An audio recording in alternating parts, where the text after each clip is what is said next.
ગયા છે, કોઈ દબાવવાનું નથી. હું આવું છું, નીકળી ગયો છું, બધા આવી જાઓ. એટલે હું કેવા માંગુ છું, હું સાબિત કરવા માંગુ છું. તમે ટીડીઓને ધમકાયા હશે. હા, તો તમે મારા પર છે ને પુરાવા સાથે ફરિયાદ કરો. એમને મેં ધમકાવા હોય ને, હું માણિક મેળવું છું. હા, એટલે હા, તો મેં એમને ધમકાવ્યા હોય. ટીડીઓને ધમકાયા, તમે ટીડીઓને ધમકાયા એ મને ખબર પડી, એટલે હું મારા આયોજનની ફાઇલ લઈને આવ્યો તો એમનો સ્ટાફ અહીંયા હતો, એમના એસો બેઠા. શું કામ ભાગી ગયા? તમે અહીંયા નકલી કચેરી પકડાઈ ત્યારે કેમ ગાડી લઈને નથી દોડી આવ્યા? અહીંયા શાળા નથી, શાળામાં શિક્ષકો ત્યારે કેમ નથી દોડી આવ્યા?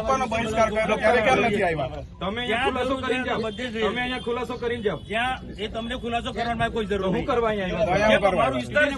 કયો વિસ્તાર છે આ તમારો? મારો લોકસભા વિસ્તાર તો છે. ખુલાસો કરો, મારા નામનો તમને ખુલાસો કરો. કરવાનો કોઈ જરૂર નહીં. તમારા પર ઓથેન્ટિક પુરાવા હોય તો તમે ટીડીઓને મીડિયામાં મળવા મૂકો માટે ને. આવ્યો કે તમે ટીડીઓને ધમકાય, મને ખબર પડી કે ટીડીઓને તમારા તમે પર જે authentic સાહેબ પુરાવા ધમકાયા. હોય. એ હું ટીડીઓ મળશે એટલે પૂછું જ મેં. હે? ટીડીઓ મળે એટલે પૂછું જ છું મેં. તમે